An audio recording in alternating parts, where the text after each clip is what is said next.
Hello, everyone, and welcome back to the State of the Arc podcast. My name is Mike. My name's Kason. Quick bit of an update. I'm going to be leaving out of town tomorrow, going on vacation for 2 weeks. Right. And because Kason's home internet is a disaster. I know. I wanted to just keep doing it, but it's just not going to work this time. I got some news, though. I got something to say. Actually, okay, you finish your thought, and then I'll add to it. You finish what you're going to say. So basically what I'm saying is that we're taking a 2-week break from podcasting. So we will be done after today for the remainder of the month of August. We will be back September 1st, Sunday, September 1st, to regular podcasting again. But until then, we're going to be taking a break. Everyone cool off. Everyone step back. Chill. Stop being elitists like me. And just enjoy stuff for a bit. Anyways, what were you going to say? I was going to say I haven't reset my router in about 2 months because this is a problem. But because we have storage for my wife's parents. Their stuff is in our garage, and it is everywhere, and I can't actually access the router, unfortunately. So I don't know if it's been overheating or if anything's wrong with it. But over the course of these next 2 weeks, that will all be getting cleared out as her parents move into their new house. So, yeah, they're down in Spanish Fork, somewhere around there. So a lot closer to us. But that will be not as big of a deal anymore. I don't know if it'll fix anything, but I'll at least reset the router, which I have not done in a very long time. Yeah, so that'll be good. It was working really well for, what was that, like maybe a month and a half? Like really? And I'm starting ago? to wonder if it's weather, if it's temperature related. Maybe. If it's like now that it's really hot, if that's affecting the router, because the router's in my garage, which is really bad. It shouldn't be in the garage, but that's where the house builders put the caps and the freaking Cat 5. Yeah, not smart house builders. It all comes out to that point in the garage, and I could drill another hole through the wall and try and feed it back through into like one of our closets or something, but I haven't really gotten around to doing that yet. But yeah, they just built our house that way, so I'm wondering if it's heat related, and if as it cools off, then it'll start working better. I don't know. Well, things to try. Yeah. But not within the next 2 weeks. Yep. Within the next 2 weeks, we're taking a break. Yep. We're gone. Anyways, the Vano artist says, when you get back, I got a Beckoned game update for you. Is Beckoned the title of the game? Yeah. It sounds... You'll have to clarify that for me. If it was a capital B, we wouldn't be asking. But yeah, it's a lowercase b, so it's very confusing. So I'm not sure. A Beckoned game. I don't. Let me know what you mean.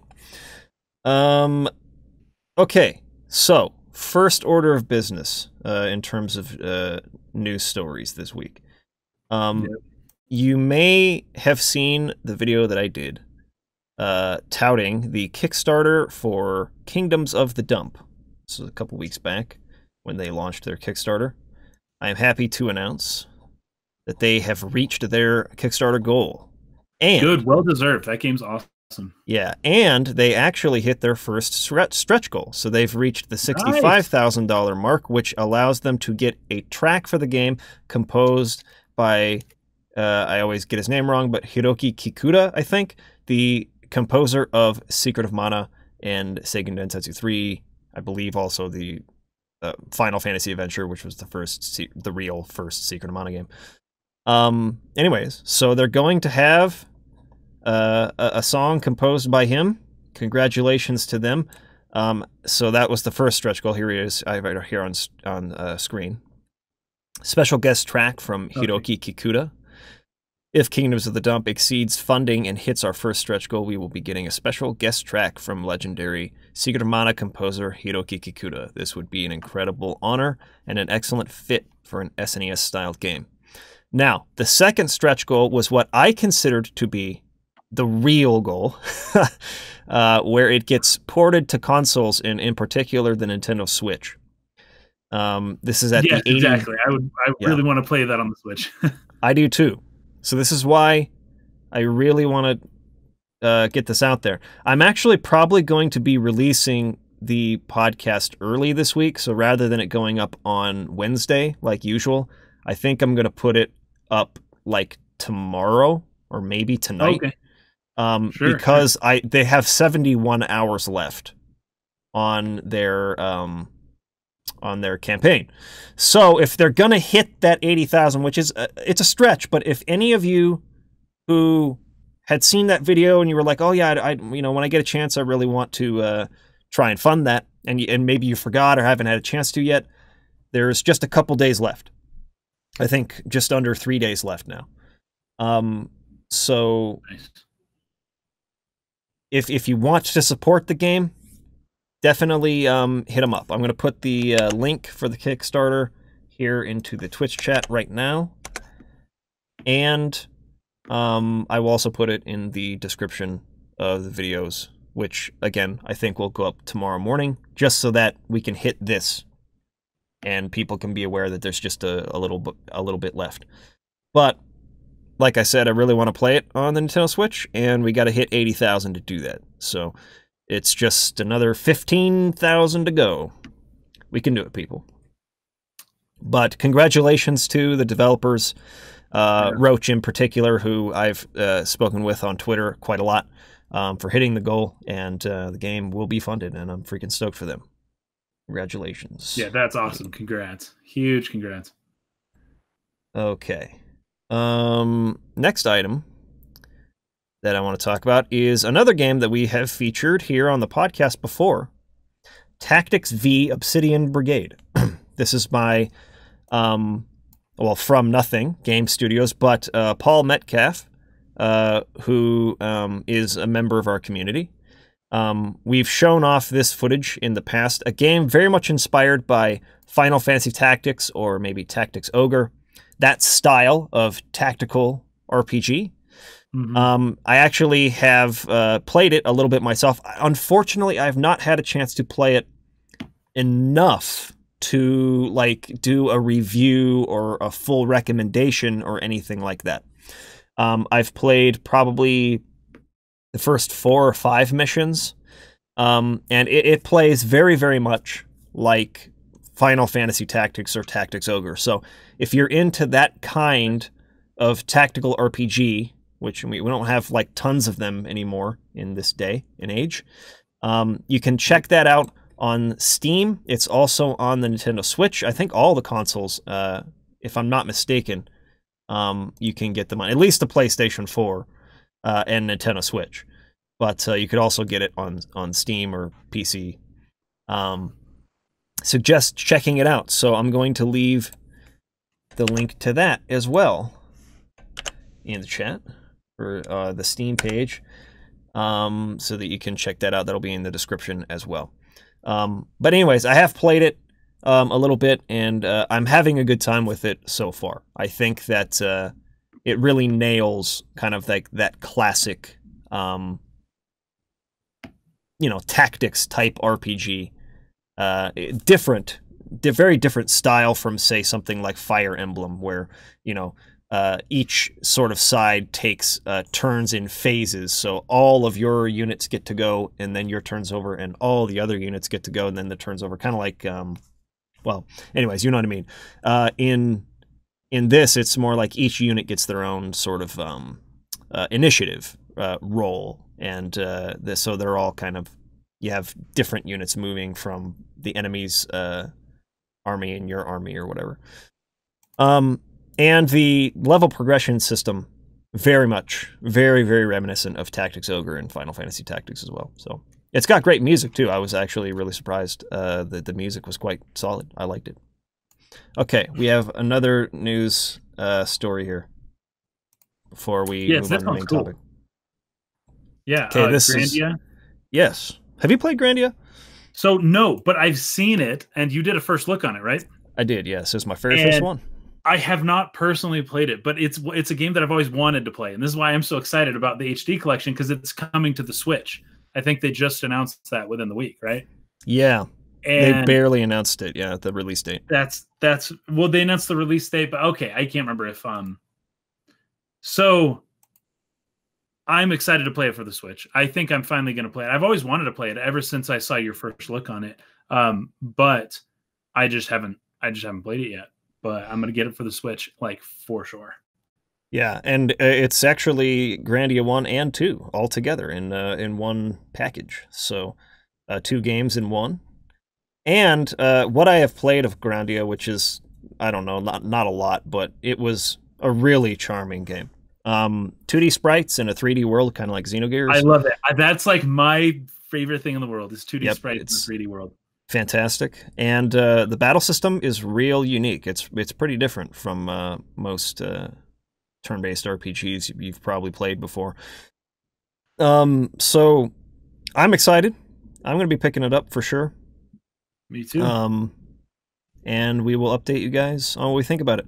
Maybe it's time for me to do a Grandia, well, if not a full retrospective, at least some video talking about my thoughts on it, since this game's coming out pretty soon. But anyways, the release date is, I don't know if I said it already, but August 16th. August 16th. So once again, Mike will be gone. Yep. When it comes out, but, you know. It's this Friday, I think, right? Yeah. Coming out this Friday. I might get it. We'll see. Do it, man. Yeah. Do it and let me know what you think about it. Cool. So that's it for the news topics for this week. Oh, it's Grandal Tony is asking if it's coming to Europe. I have no idea, man. Oh, that's a good question. Yeah, I would that one up yourself. I would hope so, but who knows? I would think, like, why not? Why not? Seriously. But I'm sure Europeans say why not for a lot of things that don't come to Europe. It used to be a big problem in the 90s where they got almost nothing that we got, but that hasn't necessarily been the case recently. Nothing. Yeah. Recently they've been getting all the same stuff, so I don't know. I'm not sure why it wouldn't. So, but I can't say for sure. Powlers did get Grandia, says CapDoc. Okay. So back in the day they had it. So it does have a PAL version. Should be a thing. Should doesn't mean it is, but it should. Okay. There's always weird issues with that. So, considering this was going to be the last week for the month, at least for the next couple of weeks, so we'd be doing a podcast. In Discord, I offered to let people pick what we talked about this week, and actually got a pretty good suggestion from Heon, something I had actually been thinking about a lot already. Considering some of the topics of some previous podcasts we've had. So it's going to be somewhat of a continuation of some stuff we've already talked about.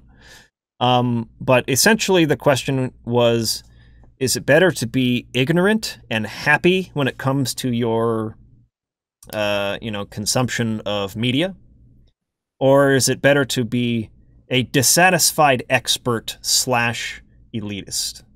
So if you become, like, the more of something that you consume, right? The law of diminishing returns, the idea of repetition we've talked about a lot. If all you do is, like, just hit it hard with JRPGs and you just play every single JRPG that ever existed and you just, like, really saturate your life with that, the idea is that, at some point, not only will fatigue for that set in, but you'll get a taste for what the best is. And so, like, there's going to be a lot of stuff that down the line, as you become more and more of an expert in that particular genre or whatever it may be, as your taste, as your palate becomes more refined for whatever it is that you've become an expert at, it's harder and harder to be satisfied with new stuff coming out in that genre. Anytime you become really good at something, you see all the little tiny flaws, and it becomes hard to be happy with things, because, again, your palate, so to speak, is so refined. So what's better? Right. It's like Gordon Ramsay. Yeah.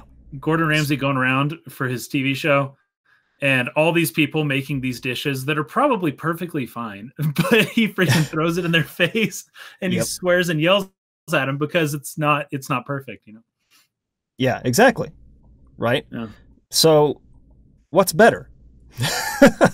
to have that refined taste and to experience the very best of what there is out there and really appreciate it for being so great. Right. Like to really understand why, and then to mostly like be dissatisfied with stuff. And again, there's a spectrum to this. I'm not trying to say you have to be one or the other, but or just in general to be more ignorant of some of those more minute details and like a deeper understanding of something, and just kind of just be happy with, you know, mostly everything. that you see. I'll go ahead and read the full question just to make sure I didn't miss anything.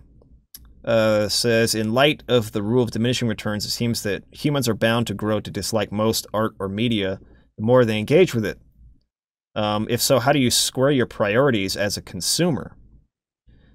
Is there value to developing more refined taste if it means feeling that 99% of stuff out there is trash? And then Doob Nagai added to this, said, how do you determine when to go into critic mode versus just enjoying a game or movie, or just being in the mode for enjoying the game or movie? When do you flip that switch? Well, okay. Yeah. There's the premise for the question.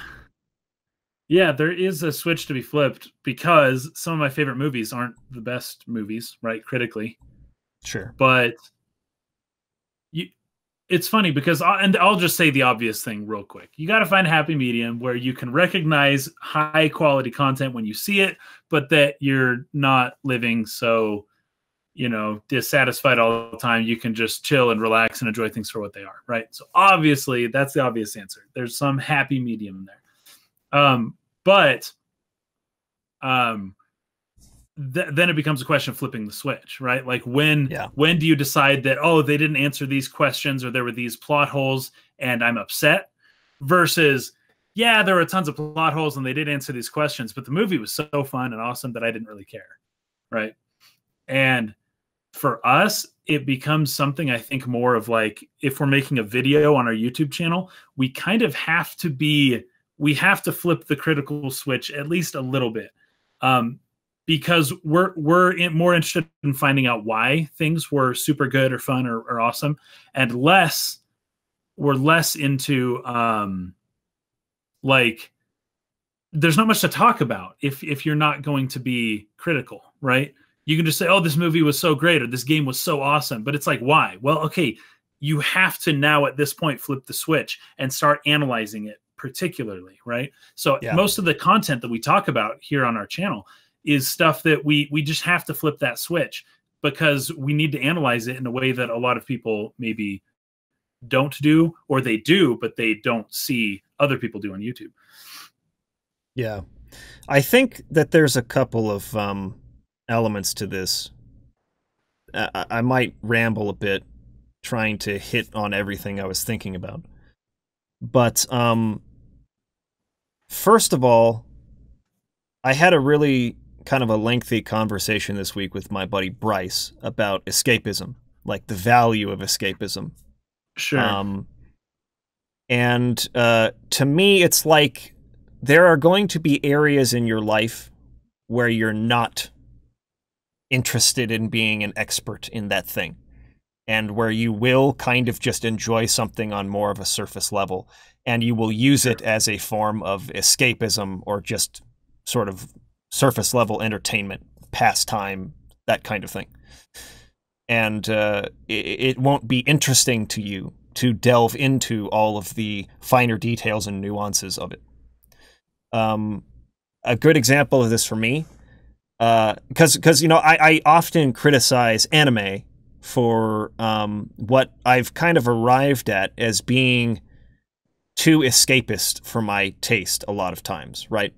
Like for me, when I'm watching a show or I'm watching a movie or I'm playing a story-driven, narrative-driven game, I want something that is more likely than not trying to have like a genuine like message, something interesting to explore, think about, maybe something that challenges me philosophically.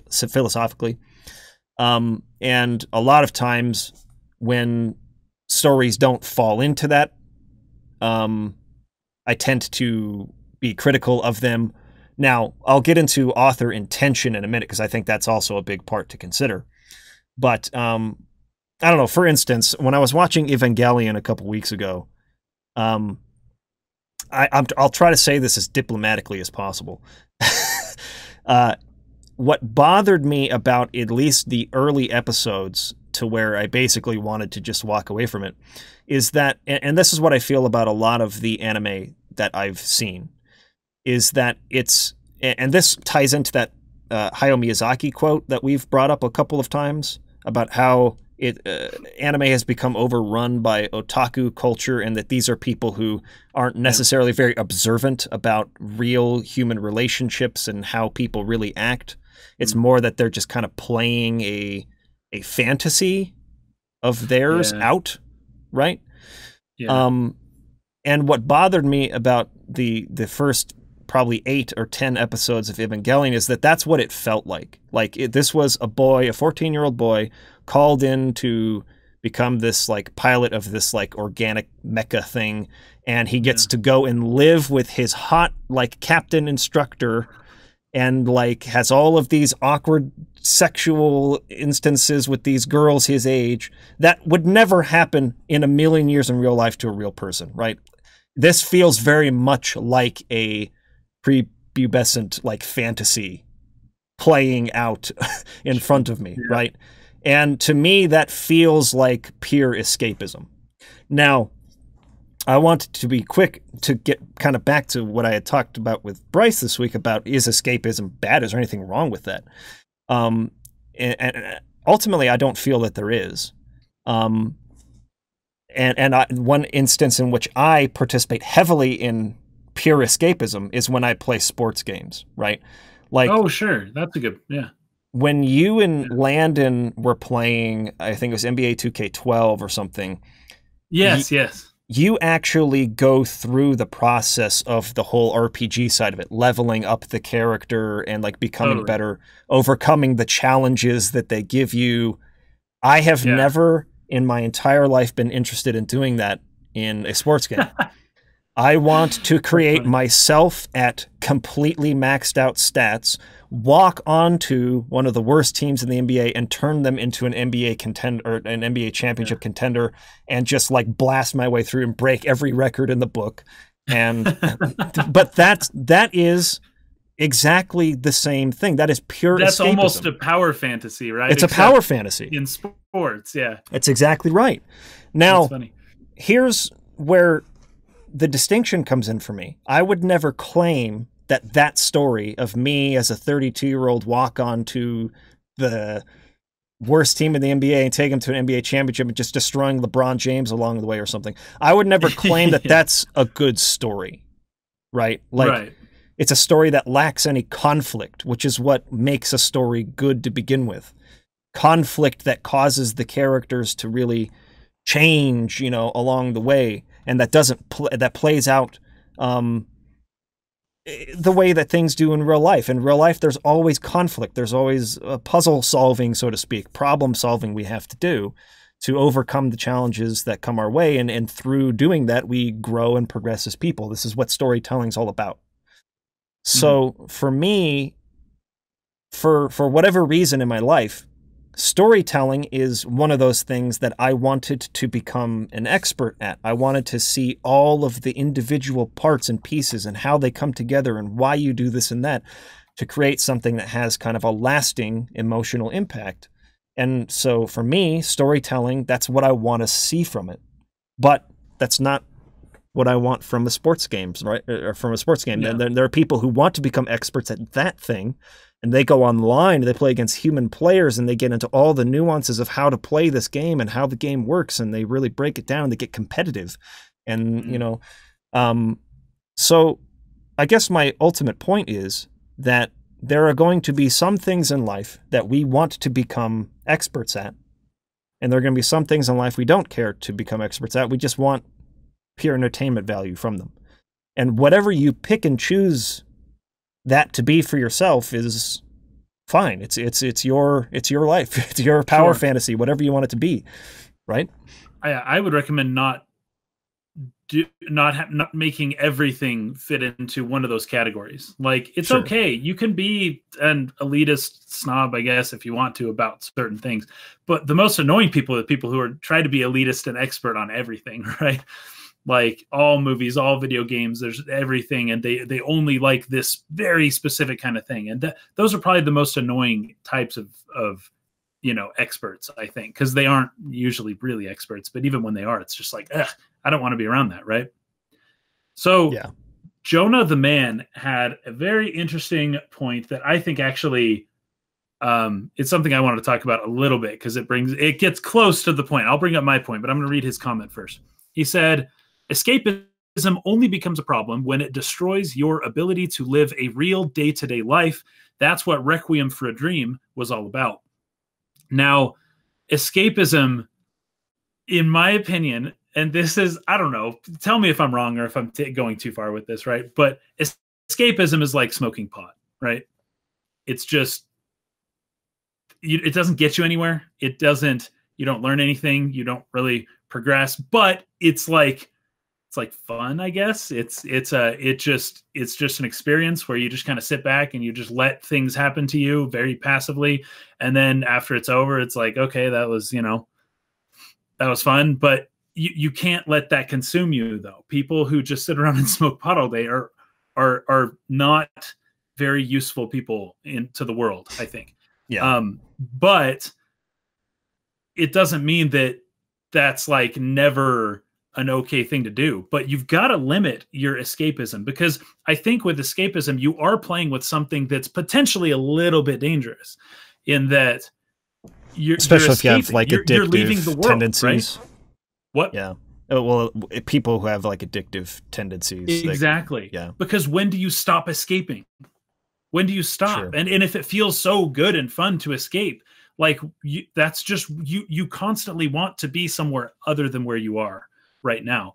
And for some people, I understand that a lot. In fact, we've talked about that in some of I think with the last video that I made, I talked about that a little bit, about how like I don't know, this is kind of how I was as a kid. I was always, daydreaming, and I was always out somewhere else. And I kind of had to cut that back a bit as I became a teenager, because I was kind of a weird kid. And as I cut that back a bit, I started to have more friends, and maybe girls started to like me all of a sudden, but it wasn't really what I wanted to do. But socially, it was a good thing for me to limit that a little bit, to stop daydreaming, to stop getting F's and D's in all my classes because I was never paying attention to the teacher. It was a good thing for me to mitigate that to specific things. And so I think that that's what I'm referring to when I say that there's a balance. Like everyone says, well, obviously there needs to be a balance. You're an expert in some things, you're just okay with other things. But to me, the balance is more like, make sure that you in your life are progressing. You're moving forward. You're learning things. You're getting better. And escapism is, in my opinion, and maybe somebody can rebut this, escapism is just not a useful way to do that ever. And it's not a useful way to spend your time. That being said, sometimes it's good to chill and to wind down and to relax and to kind of take a break for a little bit. But it should never be a thing that kind of dominates your life. Sure. Yeah. How many people think that I'm completely wrong? No, but I wanted to touch on that and say, like, I agree that there needs to be balance, but I also want to just iterate, I guess, on the fact that escapism, I think that there's a real negative connotation associated with that word. Like it's just purely a bad thing. And like you said, it can be. If you let it dominate your life too much. But at the same time, I think everyone needs some of it. Like you need to de-stress. You need to like be able to let go of and get away from your problems for a minute to just like de-escalate and like get into a better place mentally so that you can reapproach the problems in your life and sort of like get back to it with like a fresh mind. And entertainment and escapism in general is a good way to sort of let some of that steam off, right? Sure. I think everybody can use a little bit of it, even like every day, to just to relax and calm down and whatever needs to be, and then you can kind of get back to the grind again the next day or whatever. So, sure, whatever form that escapism takes, I don't think it's necessarily a bad thing. That could be watching anime. That could be like I do, playing sports titles. That could be whatever it is for you, right? And then there's going to be probably some other area of your life where you really want to like understand it as well as you possibly can, as deeply as you possibly can. You really want to become an expert at that thing. And so it's going to be tough to be impressed in that particular field when you've divulged so much time and energy into it, versus something else. It's like, oh, I'm cool with this. You know, here's a good example. If I were to play some latest version of NBA 2K, I would probably be more easily impressed by it. I'm not saying I would, because these companies, EA and 2K and stuff like that, they have a lot of exploitative practices with sports games these days. It makes me not want to buy them at all. But if we just put that aside, sports game. Ugh. Yeah, if we just put that aside and just look at like the game's kind of core mechanics, I probably wouldn't like notice particularly anything that I would see as some kind of major flaw that made this so much worse than a previous iteration or something like that, as easily as someone who like annually plays these games competitively and buys them day one and really like digs in deep, right? So they're going to have a lot more criticism of the thing than I will, because I don't care about any of that. I'm just here to escape into this fantasy of me being the greatest NBA basketball player of all time for a few minutes, right? Yeah. So I think that also kind of leads into, you know, a lot of argumentation you see online with people trying to defend something that they find valuable or that they like, and some people that are very, very critical of it. I think that sometimes it can come down to that, it being just a form of escapism for one person, and it's perfectly fine, and another person, they're really nitpicky about it. So sure. But there's going to be a variety of things in your life where you will choose to be one or the other. And I don't think that there's a better way to be or not. It just depends on what you want from it. Do I want escapism, or do I want like to be inspired? Do I want this to change my life, so to speak, when I experience this? What is it that you want from it? You know, it in many cases, the best, probably in every case, honestly, the best like middle ground isn't even technically a middle ground. It is both. There are certain types of things like Lord of the Rings, maybe, that do both extremely well. Like, they are expertly well done. They are masterpieces, but they're also just tools of pure escapism, right? Just like, I think a lot of Disney movies are similar in that way, because Disney, at least early Disney, maybe not lately, but you know, Disney pre-1990s or whatever, they were so good at crafting these stories, and they're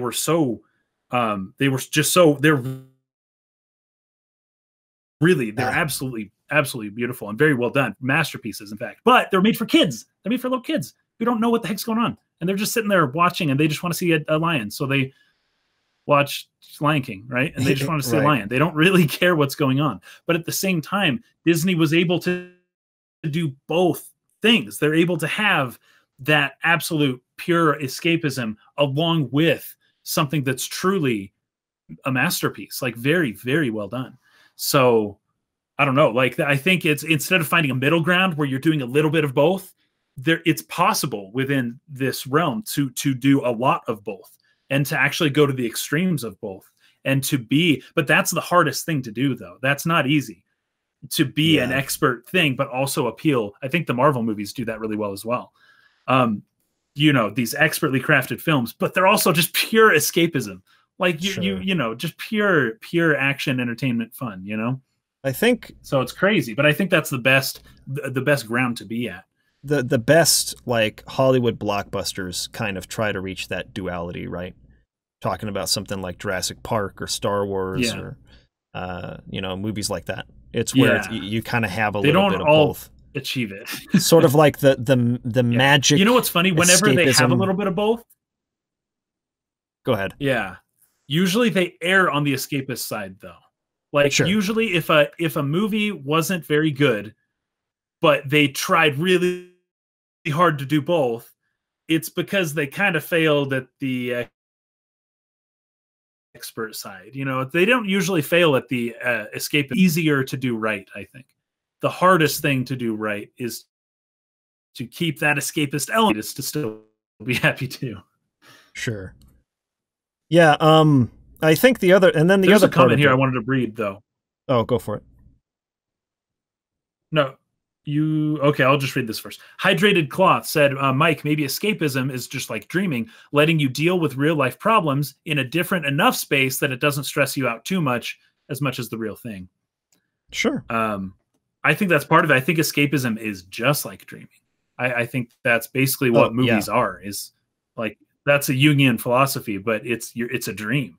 You're basically in a dreamlike state when you're watching a movie. It's as though it's happening to you, but it's not as stressful as if it was actually happening to you. Sure. Yeah, I mean, that's the purpose, or at least it's been speculated, or there's a theory that that's what dreaming is, that the utilitarian purpose of dreaming is to put us through stressful situations a lot of times without the actual like danger of that thing happening.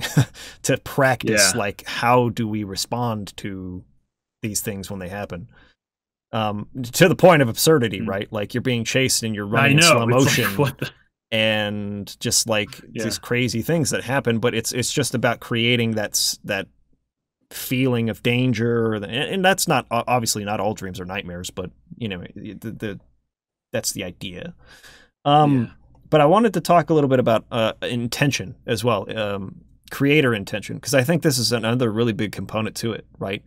Like, if the author or creator's intention is to make something that is pure escapism, or something that is not meant to be taken seriously at all, then of course it doesn't make any sense to be like hypercritical of the thing and try to like, I guess, analyze it in a way that would be comparable to something that's like trying for like an Oscar-worthy level of impact or performance, right? So I think in light of the second part of the question that was offered by Dude McGuy, like, obviously you have to be aware to some degree of what it is they're even trying to do. This is the reason why in all my reviews I do a retrospective first, because to me it's really important to try to understand what the author or creator's intention is to begin with. Then you can be fair when you criticize the thing, right? Sure, yeah. If you understand, okay, they wanted you to feel this when you played the game, or they wanted you to you know, do it this way, or this is what they were going for, now I can say, did they achieve that or not? No. That to me is what fair criticism is. It's not, I don't like that though, because I didn't enjoy it, or I didn't have fun, or it was annoying to me.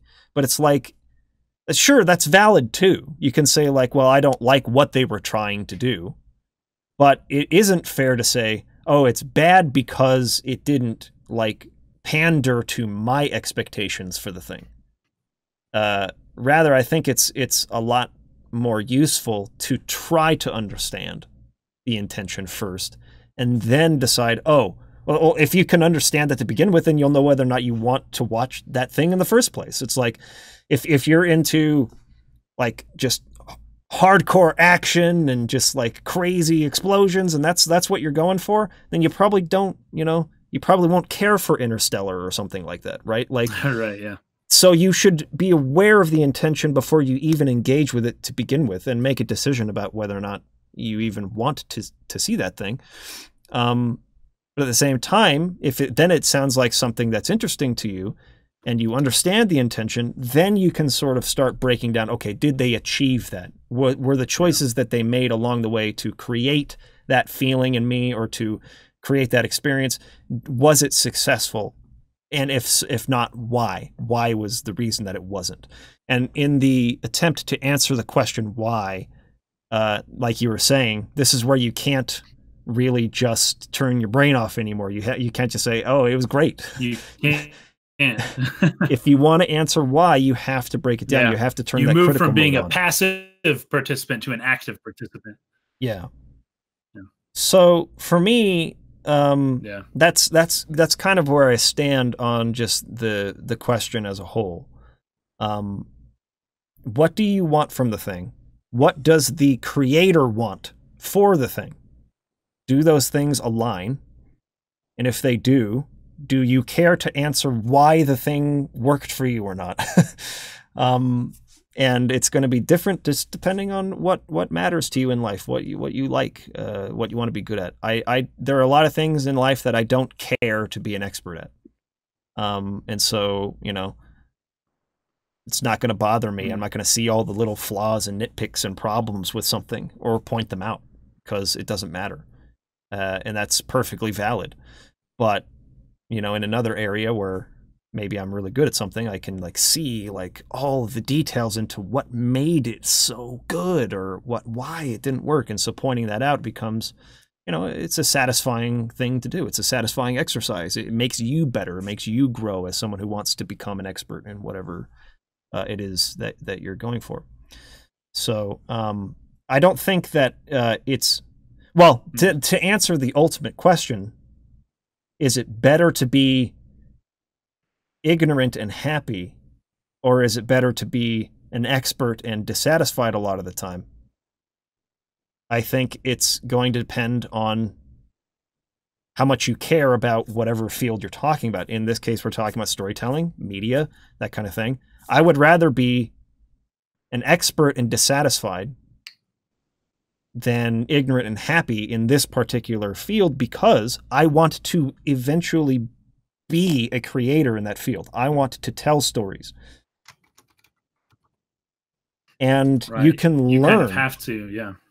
You can learn a lot from the bad just as much as you can from the good. And so breaking that down is not necessarily about trying to put it down or put the people who made it down or the people who like it down. It's about trying to like find out the reasons or find out what methods work for people. Like, how can I reach people emotionally through the story that I'm telling? And the more I can understand that, the better I can understand that, the better my chances are of making something worthwhile myself. So for me, you know, I would rather be a bit of an elitist maybe, or be a bit dissatisfied with a lot of stuff if it means that in the end I'll be able to become an expert at the thing. I actually have an analogy. I've been working on this since I was like 8, long time. But it's basically the theory of like having a lot of happiness for a short period of time versus having a smaller amount of happiness for a longer period of time, and which is better, right? And I think that actually relates pretty well to this topic here. Is it better to be ignorant and happy, which means you don't ever get like that really high, like, oh my gosh, I found a diamond in the rough kind of, you know, feeling when you're ignorant and happy. But you do get that, like, I'm, you know, it's better than normal, but it's not like crazy. You're not like going crazy or anything. But you get that more often, right? You get to have that all the time. Or if you're dissatisfied with everything and you finally find something that does fulfill the expertise that you feel, you know, something that was that well crafted that it actually was able to accomplish what it needed to, you get a higher amount of happiness than as if you just watch any movie and you get about the same level every single time, no matter what. And I always equate this to Reese's. And this is why when I was 8, I think I was 8, maybe I was 9 or 10. And I would eat Reese's all at once, like tons of Reese's, like 7 or 8 or 10 or 12. Yep. I would freaking eat them all at once. And people would make fun of me for it. And they'd be like, dude, you got to like take your time and enjoy it. And I was like, okay, because I'm an extreme person in a lot of ways. I'm like, okay, what's like the optimal way to experience something? And that's usually what I tried. I think you're similar, Mike. The optimal way of doing something is once you learn about it, it's just all you want to do, right? So yeah. I kind of was like, okay, let's take things to their logical extreme. You can either eat the Reese's all at once, or you can slowly eat the Reese's over the course of 10 years, right? Now, which is better? Well, if you slowly eat the Reese's over 10 years, you're just eating like a tiny bit. Like, what's the point? Okay, so let's shorten the day a little bit. Let's make it one day. You take one bite of Reese's every 30 minutes, right? And eventually you'll eat like 10 Reese's by the end of the day. How much taste of Reese's, like, was it really that good?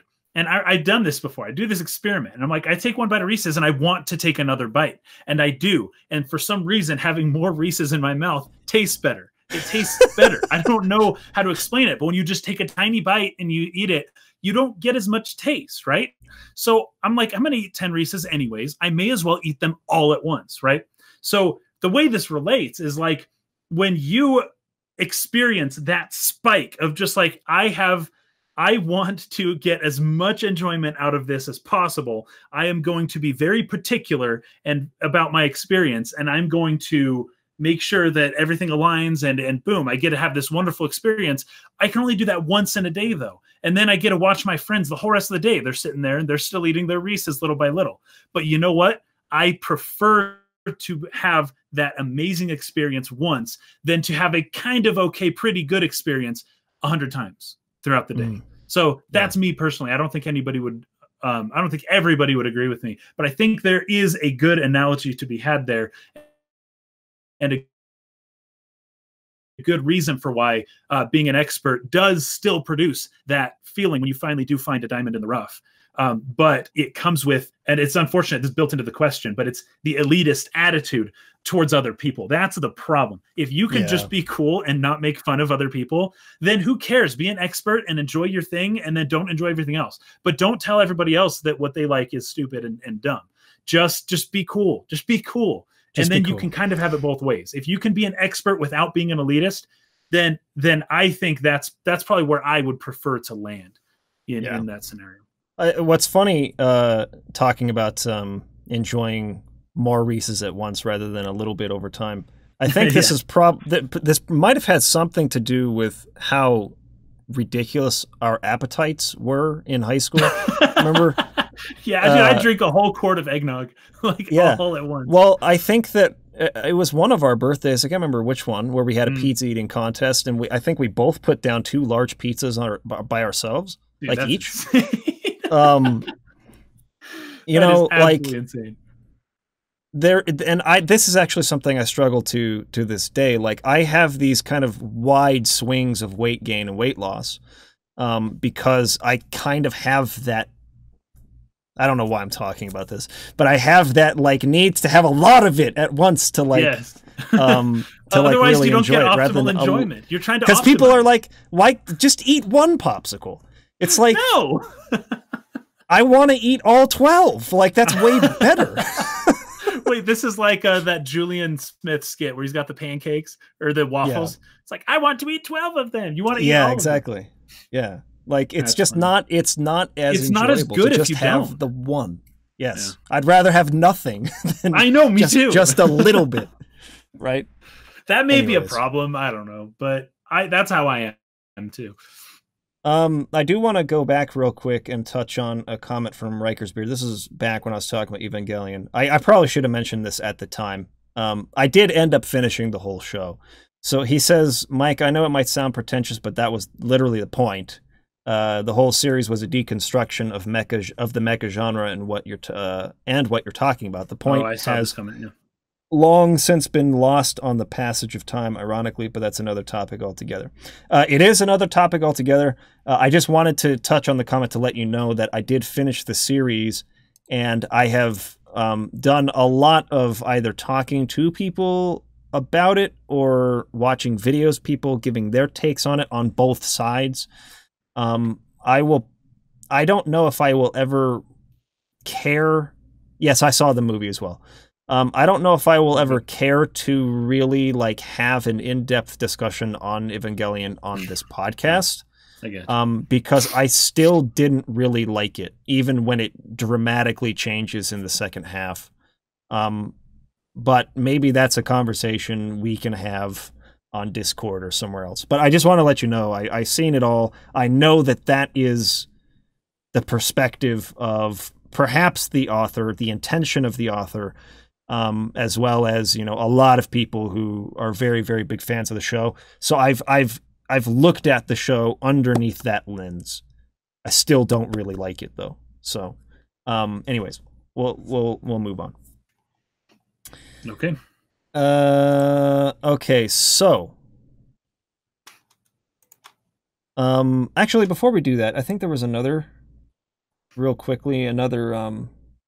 question asked on Discord here real quick. Okay, from Michael Melkonian. Forgot to add this one. Let me actually add it.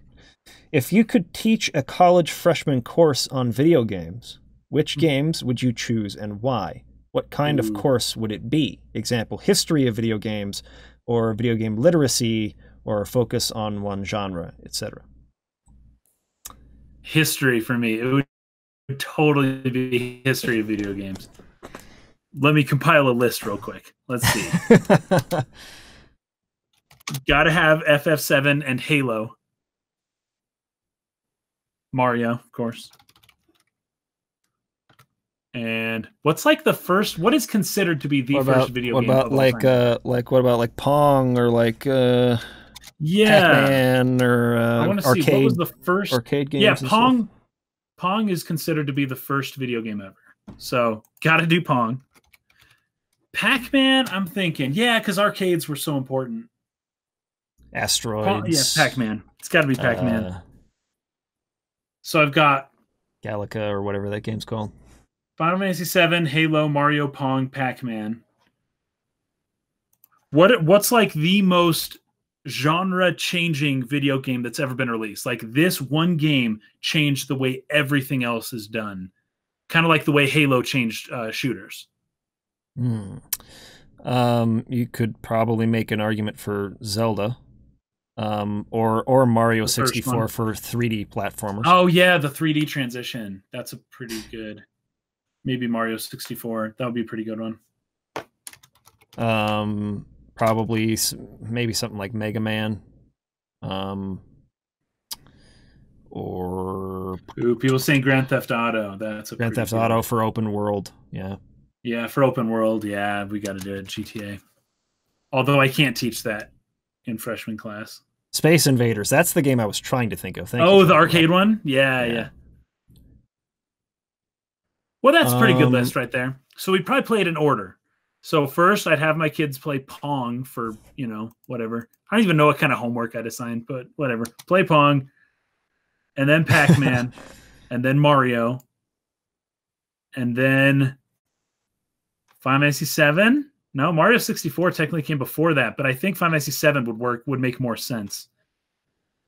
And then Mario 64, especially if not being a game that revolutionized or changed JRPGs necessarily, was at least one that completely globalized and popularized it, right? I think it changed the industry. It may not have changed itself, it was just such a phenomenon. It was such a cultural moment. CapDoc brings up Street Fighter 2. That'd be a good one for fighters. Oh, shoot. I have to do that. That one goes after Pac-Man. No, after Mario. Street Fighter 2. Yeah, totally. Riker's Beard brings up Doom. We got other people bring up like Wolfenstein or Quake. Yeah, Doom kind and Quake. Shooter.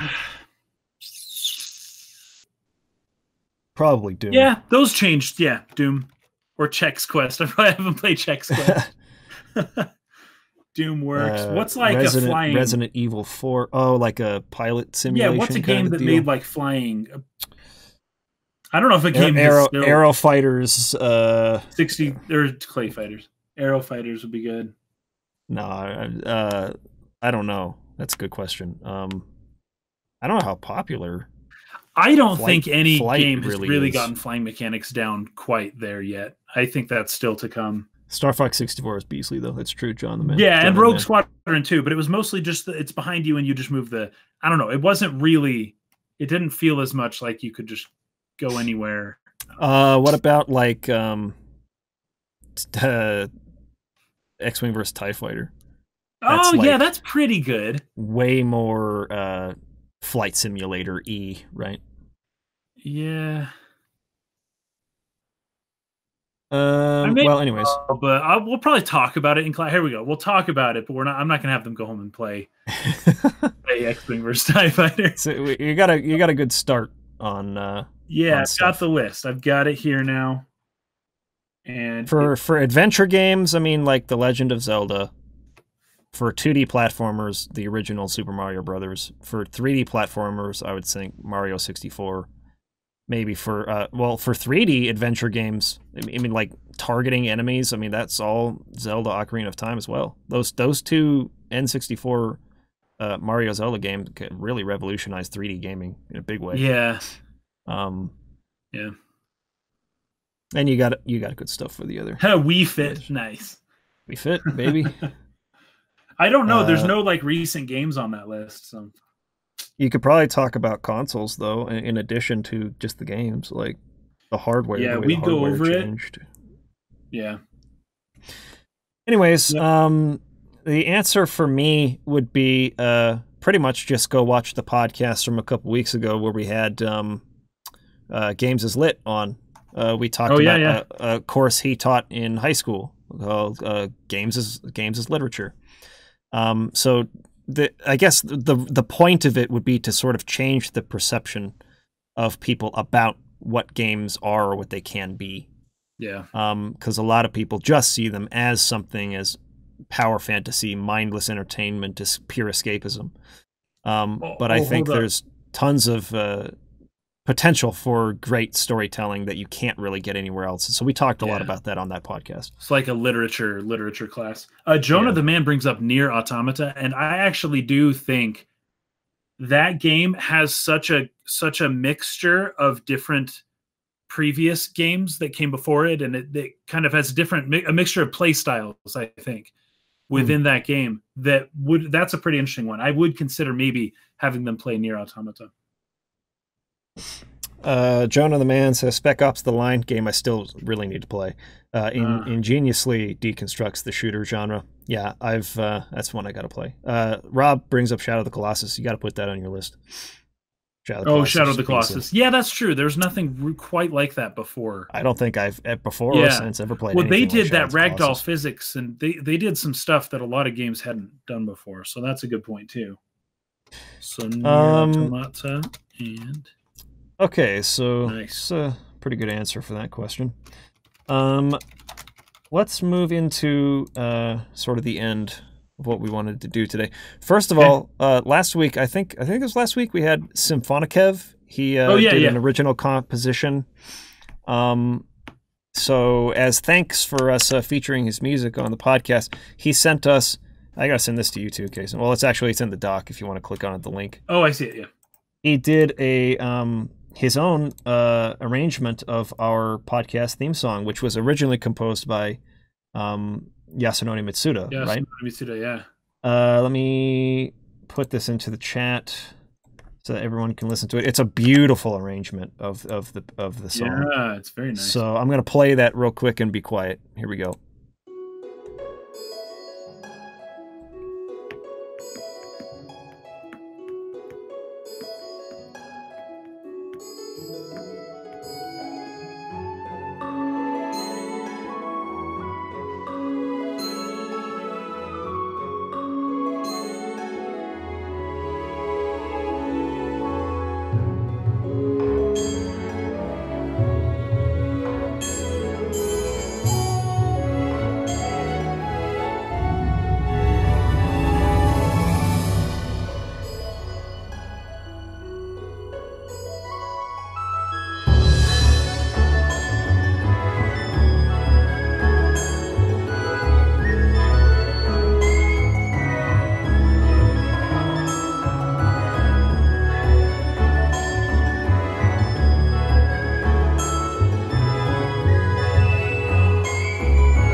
I'm going to stop it there, but everyone should go listen to the whole thing. What I find so interesting about this is that all it took to make that song sound like a Chrono Trigger song was some percussion and a bass line that was like Chrono Trigger-esque. The bass line was really well done, actually. I thought he did a great job with that. And all of a sudden it was like, bam, that's like a Chrono Trigger piece. Like just immediately. Where like in the original one that Yasunori Mitsuda did and the one that, you know, we officially kind of put out, it doesn't quite have that feel. It feels like a Mitsuda piece, but it doesn't feel necessarily like Chrono Trigger. But as soon as you have that percussion line in there and that bass line in there, it's like, oh my gosh, that's like straight out of Chrono Trigger. It's amazing. So thank you for that, Symphonic F. If it's cool with him, I mean, we'll do it at least for this one. But moving forward, I'd like to have my arrangement at the beginning of the podcast, and then his to like lead us off at the end, to use his at the end of the podcast to like take us out. I'm sure, as long as we credit him, you know, that he wouldn't mind. So let me know if you're cool with that. But I think that would be a cool thing to do moving forward. Hydrated Cloth says, it does sound like a chill piece, makes me think of nighttime. You know how in certain games, especially Xenoblade, they'll have two versions of the same melody. One that plays during the daytime, like during the day cycle, and then one that plays at night. That's kind of like what we have going on here with our version and Symphonikev's version of Mitsuda's theme. We have like the daytime version and the nighttime version. That's perfect. our day and night cycle, right? So our day cycle comes at the beginning of the podcast. Song, yeah. Yeah, and then his is the nighttime version. That's true. That totally sounds like that. Jonah the Man has an interesting point here. He says, Friedrich Nietzsche's core philosophy was that the quest for knowledge and understanding destroyed our species' sense of awe and wonder, particularly religion, resulting in nihilism and essential despair. The only solution at that point is to find something worth living for and make the best of it. That's very interesting in light of the discussion we just had. Like, somebody had mentioned this before. I think Rikersbeard had mentioned before that once you become an expert in something, the magic of how it works is gone. And it's hard to just be an escapist. It's hard to just use music as escapism when you are a musician. It's hard to use movies as a form of escapism when you make movies, because you can't help but see all the things that they're doing and notice all of the little lighting tweaks, the story, the writing, all of that stuff. And you can't help it because you are an expert in that thing. And the magic is gone. But I would say that behind the curtain, you know, seeing the magic, there's still a technique to the magic trick that can still be appreciated even when the magic is no longer apparent, when you can see how it's done. I don't really know much more to say about that, but I thought those were very good comments, Rikersbeard and Jonah the Man, talking about this stuff. It really is at the core of who we are, the escapism versus being an expert in learning about something and trying to find the best of something that there is in the world. What's that quote from The Prestige? Oh, yes, I thought of Prestige too. The magic, the curtain. Oh my gosh. Yeah, what does he say about like you want to be fooled? Prestige. Hold on, I got to read this. We quoted this on an earlier podcast. I remember.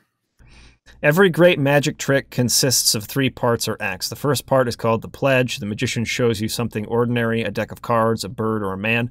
He shows you this object. Perhaps he asks you to inspect it to see if it is indeed real, unaltered, or normal. But of course, it probably isn't. The second act is called the turn. The magician takes the ordinary something and makes it do something extraordinary. Now you're looking for the secret, but you won't find it because, of course, you're not really looking. You don't really want to know. You want to be fooled, and you wouldn't clap yet, because making something disappear isn't enough. You have to bring it back. That's why every magic trick has a third act, the hardest part, the part we call the prestige. I think we were talking about good plot twists in the episode where we brought that up before. But yeah, you want to be fooled. You're not really looking for it. You want the magic of being tricked. Yeah. Otherwise, like, what are you paying a bunch of money to go see a magician for? Tricky. Yeah, what did you just waste your money on? Exactly. So, anyways. Yeah, very interesting. Thank you for sending that in. It was really, really good. Okay. Now, for the last part of today's podcast, we're actually going to be bringing on somebody into the call. What's up? Hello, Chris. Chris Kraus. Hey, guys. Am I there? Yes, you're here. Welcome. You're live. Trying to get the sound up. 1 second. There we go. Can you hear us? Yes, now I can. How you doing? Awesome. Doing great. How are you? Good, good. Thanks for having me on. Oh, thank you for all your support of the channel. So we're on a community stories segment, and you sent us in some work that you're doing, some theater work. Yeah. So I wanted to give you a chance to talk about it a little bit, what you've been working on, and where, if anyone is able to come and see it, or where they can find you. Yes, definitely. Yeah. So I'm actually fight choreography, doing fight choreography and acting in the production of The Tempest for Wolfbane Productions in Appomattox, Virginia. And they're a really cool theater company, actually. They're really big into immersive shows. So we have like in this production, we have like a storm zone. You know, you'll get rained on and stuff in the first about 3 or 4 rows. And they'll, actually like some of the actors will be being blocked around you and things like that, which is really fun, So I know I sent you the link a little while ago. I can bring it back up again and put it in the chat. and definitely put it into the chat for sure. Yeah, yes. But I want that for the description on YouTube too. Awesome, cool. And I'll get that on that. But yeah, it's a nice show. We're running, was it the next 3 weekends in August? We just closed our first weekend. So, how did it go? Your first weekend? It went really cool. They built a set fully outdoors. Like we are outside in the woods essentially. So you feel like you're walking into like a magical wooded area essentially.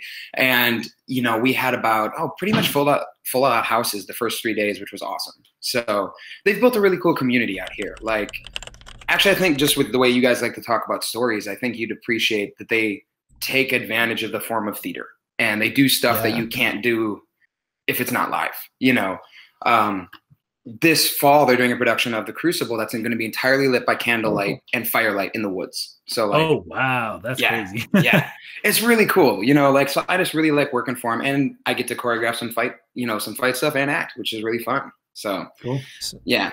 So where did you learn to choreograph fights? How long have you been into that? Yeah, I've been, almost 10 years now. I started in college.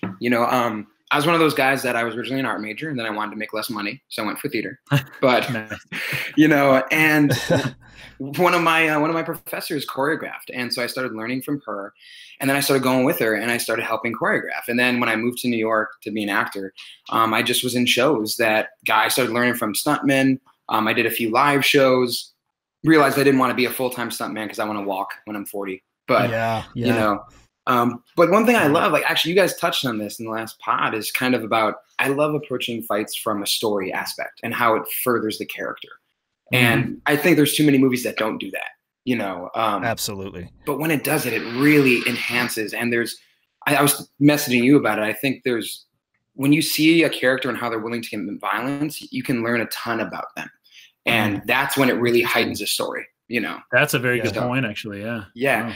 Well, it's like, you guys bring up Star Wars a lot. One thing I love is look at, even though they're not as technically impressive as the prequels and the lightsaber fights, look at the acting and the physical acting. Like when Luke hears that Darth Vader says, "I'm going to turn your sister," he goes nuts. He's changing his physicality. We're learning about Luke in the fight, All of a sudden he's willing to go to an extent that he was not earlier willing to go to. That's true. Oh, he's losing his mind, and I love that stuff. It's about storytelling. That's what got me really on your channel. Outside, I was a huge RPG nut as a kid, but I love the way you guys discuss stories, So thank you. Yeah. So how long did you prepare for this particular play? Oh man, I was talking to the director about it a couple months ago. Once he sent me a finalized script a few weeks before production, I started choreographing everything in my head, because we have a few group fights in this too, as well as some individual.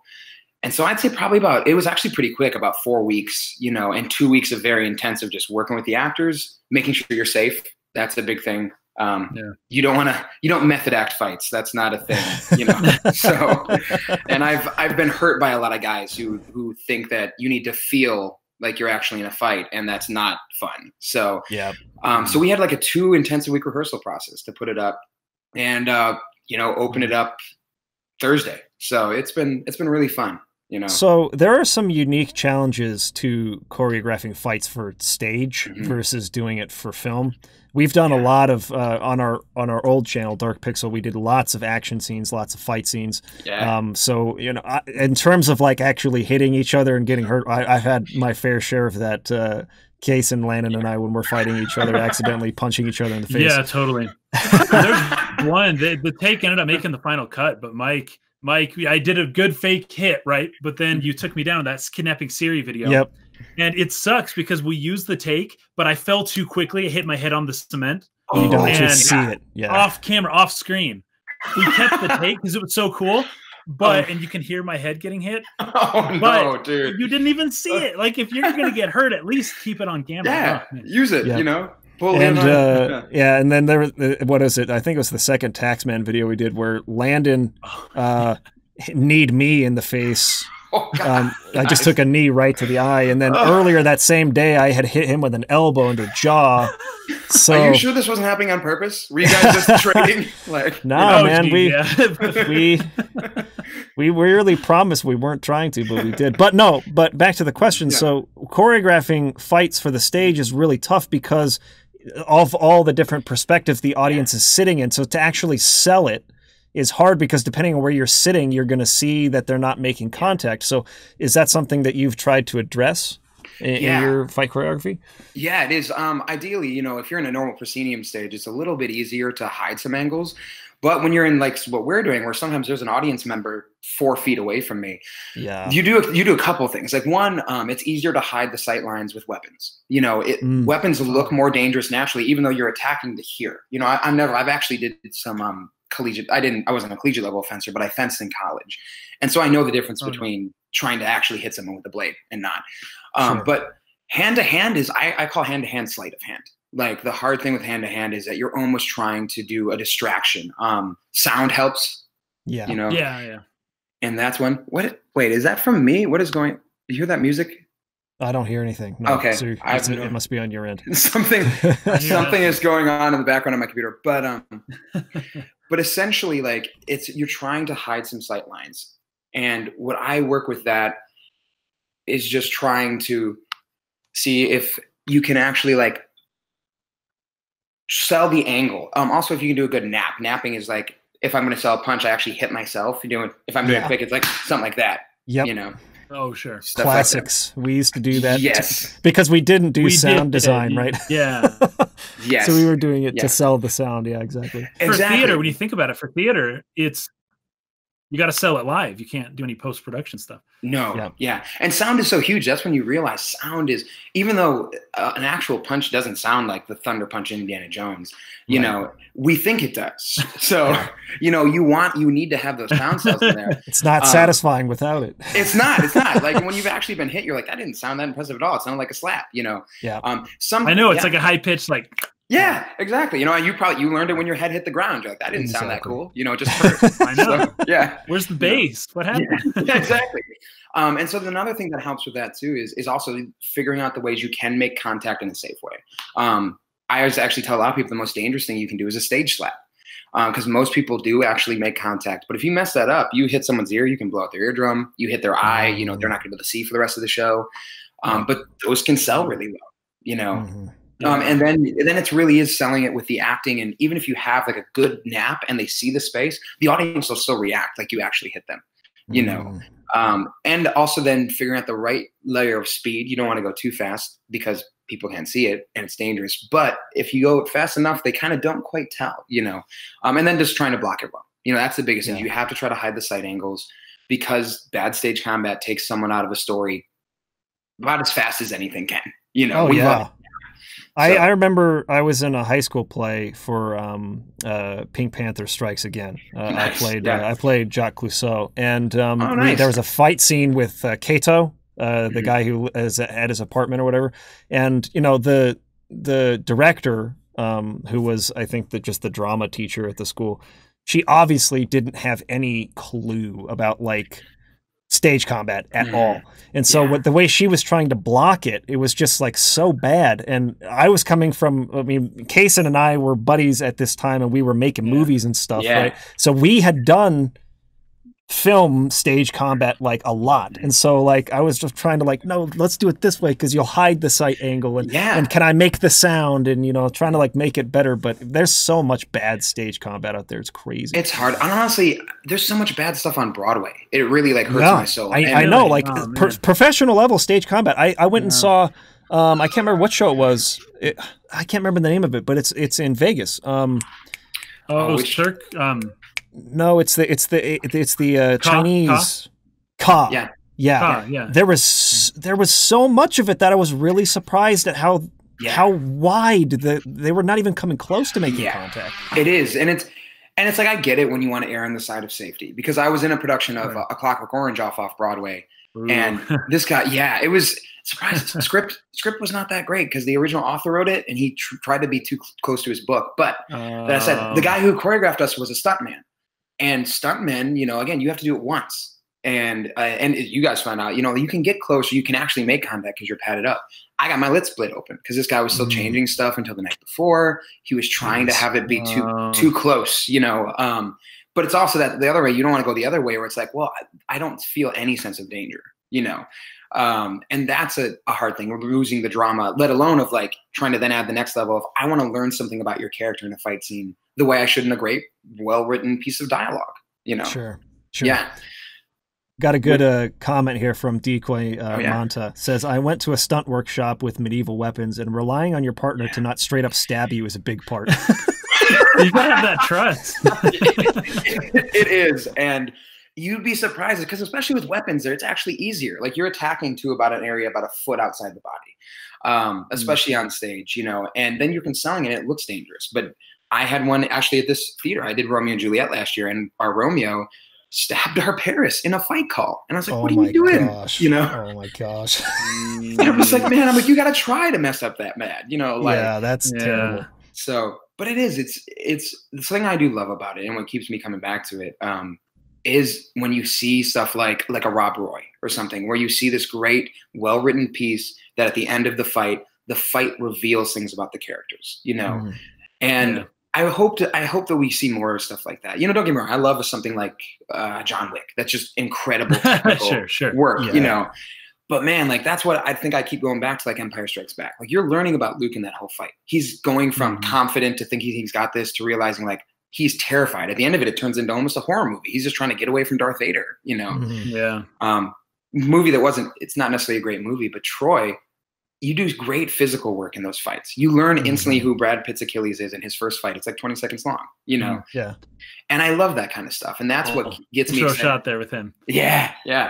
Dude, it's just fun, and that's what keeps me going. And I love seeing the story conveyed through physical action. So, if anyone's around Virginia, you can come see some of that stuff. So yeah, I was just gonna say, you've got me really intrigued now. Yeah. Again? Appomattox. It's Wolfbane Productions, The Tempest, and we're gonna Wolfbane Productions in Appomattox, Virginia. Yeah, not Wolfsbane, Wolfbane. So Wolfbane. And actually, Wolfbane. Wolfbane. And if anyone is a history buff, Appomattox, where the Civil War ended.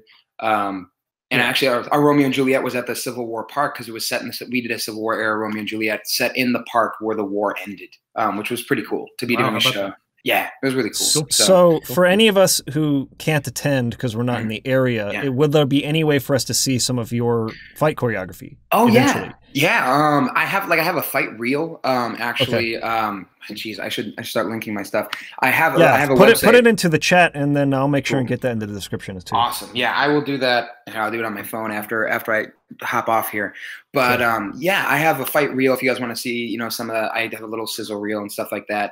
And I'm going to talk to them. We're going to film a couple of the stuff, and I'd like to throw it up on YouTube and stuff just to see some of the stuff, see some of the things from the show. So yeah, I definitely want to see it. If you do get any footage from the fight choreography in the show, and send us your demo reel as well. I want to put that on the screen and let people see that. Awesome. Thanks, man. So send it over as soon as you get a chance. I'll put it on screen.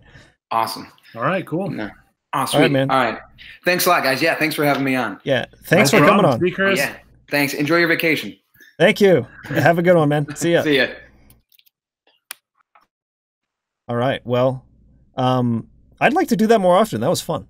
That was fun. That was fun. So if anybody out there, you have a community story and you're actually down for coming on the podcast to talk about it a little bit, your thought process, you know, your method, so to speak, hit me up. Maybe we can do that more often. Chrissy is here. Hello, welcome to the podcast. Hopefully he will be linking his YouTube channel and stuff like that in the chat here in just a minute. And then hopefully I'll be able to put some of that up on screen. Again, I'll be making cuts to what will end up going up on YouTube so we don't have all this space in between. Yeah. Anyways, that was fascinating, though. Really cool guy. That was cool. Yeah, that was cool. This actually makes me want to put up real quick in the interim, though. That fight you were talking about where you got your freaking skull crushed on the ground. Yeah. We did it behind the scenes, too, where we did slow motion. It was kidnapping Siri, right? Yeah, kidnapping Siri. Yeah. Let me put this on the screen. That was a fun video. I'm going to show some of our fight scenes real quick. Okay, here we go. He's got a Vimeo. I'm going to put this up first. So we're going to look at Chris's demo reel. I'm also going to turn the volume off so we don't get copyright claimed. Oh yeah. Okay, here's Chris. Here's Chris's demo reel. Here we go. Oh, can I watch this at a higher quality? This is really low quality. Give me 720p. Yeah, mine's pretty low as well.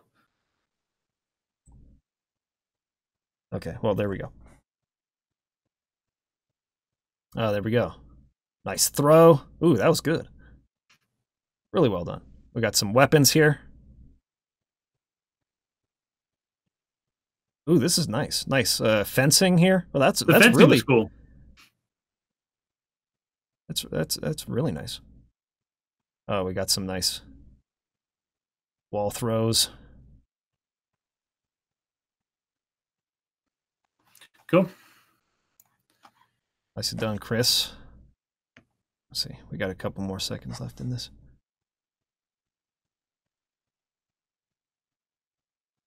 Gun falls to the ground.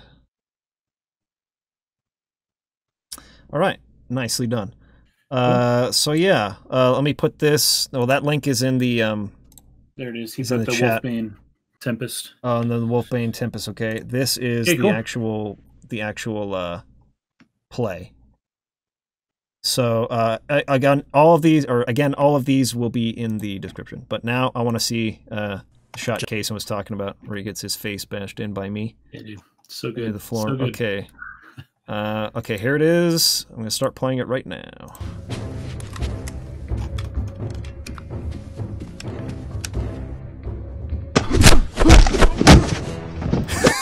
It's a great video, dude. Well, I was still really kind of like learning sound effects or sound design at the time. The sound effects were a little bit over the top there. But it was believable. We sold it well. But we didn't see your face actually coming in contact with the ground. You don't see the actual contact. That's the part where you basically got a concussion. This one too. The Splinter Cell video we did where I hit my head against the table for real. Oh yeah, at the end when Robert, Rob comes in and messes me up, dude. Let me get to the end of this. So here we go. He comes in and it's right about here. He slams my face into the table. You saying something about my dog to me? I forgot that we put the actual lines from Sam Fisher over the top of him. It doesn't sound that good, but there it is. Yep, that shot right there. My head made contact with the table for real.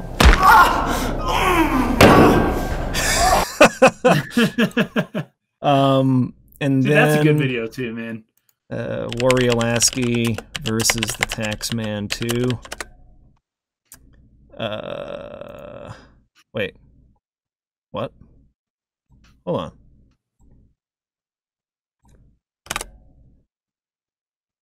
Wait, really? Wasn't that what it was called? Or is it split into two words? What are you saying? I'm trying to find the video. Okay, here it is. So, at the beginning of this video, I come up with like an elbow underneath Landon's chin, and I actually hit him. So that was the first. That was first blood. Yeah. This was first blood, and then he gets me later. So this was right here. That when I came up with the elbow underneath his chin, I actually hit him.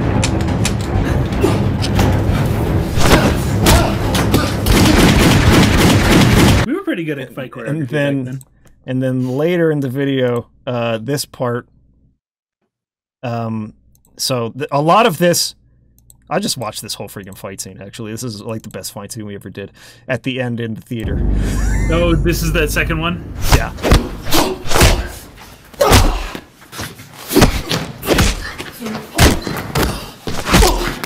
I was a lot better with the sound effects at this point.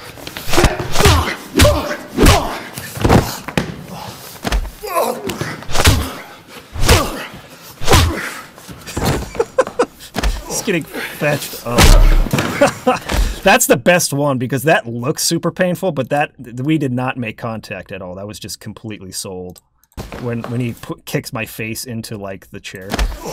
Oh yeah.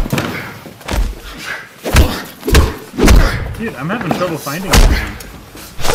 It's 2 words. Taxman, 2 words. I was having trouble with the search when I didn't put them in 2 words. Oh yeah. Here we go. These punches are freaking good. We called it Taxman Reloaded. I thought it was Taxman 2. Okay, this part right here. Fist, and then this knee right here. And you actually hear him respond. He goes, oh, because he hurt his knee really bad at the same time. But he kneed me straight to the freaking temple. And I kind of like blacked out for a second.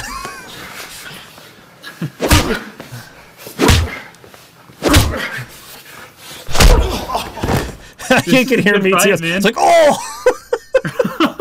I got fetched by that knee, dude.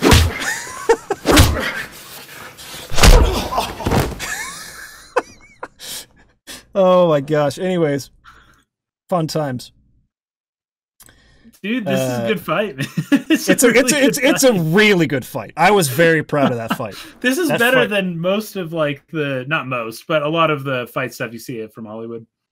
I was really happy with that fight. In fact, I just saw the knee. Oh yeah, man, dude, I got jacked by that knee. Anyways, good times. Remembering back to when we were actually filmmakers. I know. They will make something cool again. Maybe we should just do it, just for old time's sake. For old time's sake, we'll do one more. Imaginary Warzone or something. Yeah, that'd be sweet. Okay, guys, that's it for this week's podcast. We appreciate you guys watching. Thank you, Chris, for coming on and hanging out with us for a bit and talking about fight choreography. It's a good time. And Symphonikev, we're going to leave off with your tune here as well. Thank you for doing that.